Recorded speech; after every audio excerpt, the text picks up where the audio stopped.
Hello friends, good morning and welcome to my this session of overview of database management system part 2.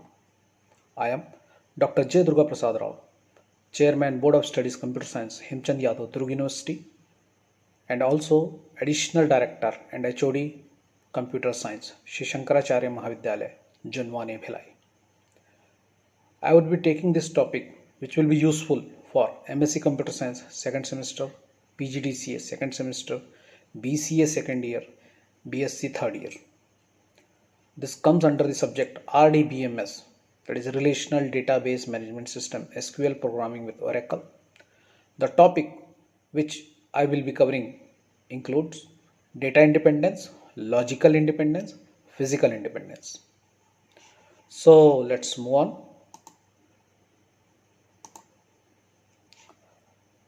First of all, let me discuss the topic database schema. Now the friends, database changes over time as information is inserted and deleted. The collection of information stored in the database at a particular moment is called an instance of the database. The overall design of the database is called the database schema. The concept of database schema and instances can be understood by the analogy to a program written in a programming language. A database schema corresponds to variable declarations. Each variable has a particular value at a given instant. The values of a variable in a program at a point in time correspond to an instant of a database schema. Database systems have several schemas, partitions according to the level of abstraction. Let me clear. The physical schema describes the database design at the physical level, while the logical schema describes the database design at the logical level. A database may also have several schemas at the view level, sometimes also called subschemas, that describes different views of the database.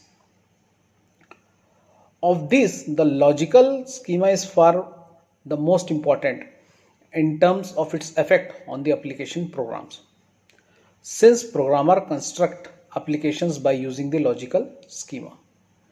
The physical schema is the hidden beneath the logical schema and can usually be changed easily without affecting the application programs.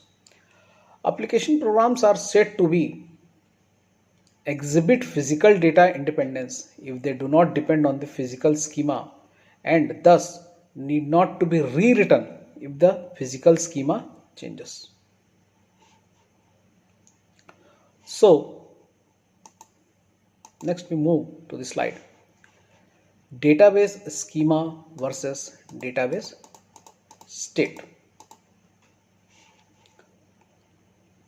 Database state refers to the content of a database at a moment in a time. Initial database state refers to the database when it is uploaded. Valid state is a state that satisfied the structure and constraints of the database. Now let me clear something about data independence. The three important characteristics of a database approach are installation of programs and data, support of multiple user views, use of a catalog to store the database description. In this section, we specify an architecture for the database systems called three schema architecture, which was proposed to help achieve and visual these characteristics. The three schema architecture.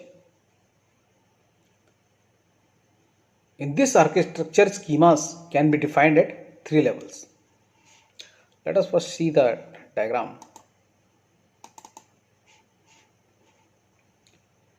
Here the diagram of data independence, it is divided into three schemas.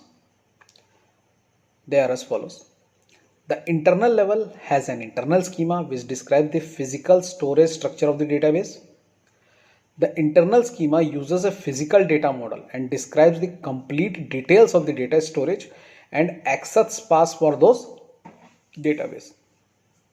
The conceptual level has a conceptual schema which describes the structure of the whole database for a community of users.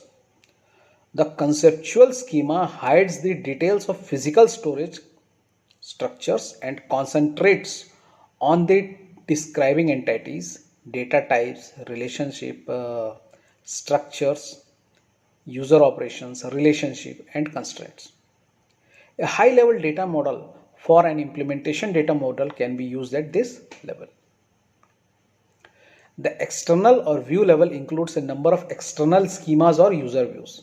Each external schema describes the part of the database that a particular user group is interested in and hides the rest of the database from that user group.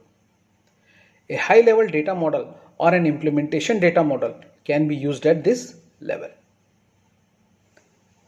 The three schema architecture is a convenient tool for the user to visualize the schema levels in a database system.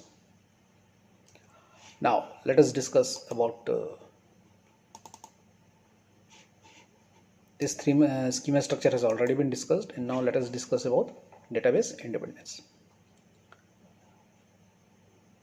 The three schema architecture can be used to explain the concept of data independence, which can be defined as the capacity to change the schema at one level of a database system without having to change the schema at the next higher level. Now let me make here clear by repeating this sentence once again. It is said it can be defined as the capacity to change the schema at one level of a database without having to change the schema at next higher level. Means changes will be done only at a particular level. This data independence can be divided into, can be categorized into two types, that is logical data independence and physical data independence. Now let us see about the logical data independence. Logical data independence is the capacity to change the conceptual schema without having to change external schema or application programs. We may change the conceptual schema to expand the database, for example by adding a record type or data item, or to reduce the database by removing the record type or data item. In the latter case, external schemas that refer only to remaining data should not be affected. Let us see an example for this. This is logical data independence, and we'll see the examples. The addition or removal of entities, attributes or relationship to the conceptual schema should be possible without having to change existing external schema or having to rewrite existing application programs. This has been cleared in the earlier part of the lecture. Now let us look at the physical data independence. Physical data independence is the capacity to change the internal schema without having to change the conceptual schema. Physical data independence is the capacity to change the internal schema without having to change the conceptual schema. Changes to the internal schema may be needed because of some physical files had to be reorganized. For example,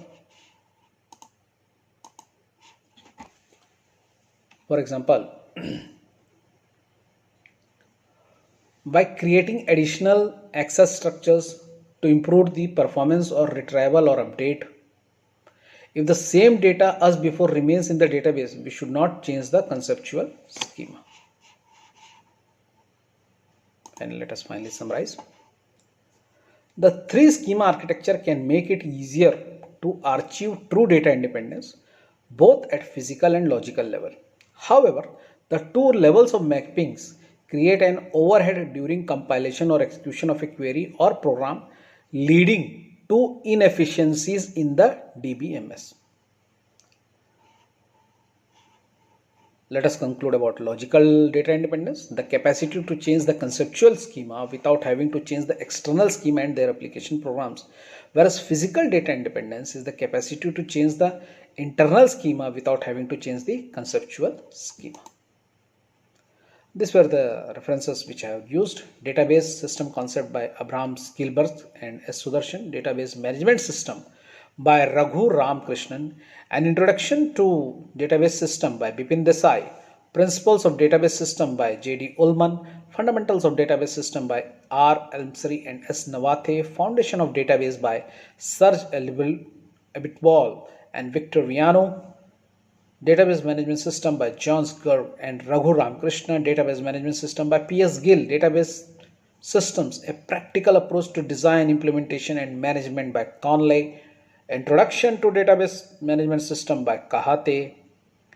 MCA 202/MCA MS11 by Abhishek Taneja and Shri Dharmender Kumarji. Ashima Vadhva, Assistant Professor IT, Amity University, from siteslayer.net. So that's all for today's lecture. Thank you very much.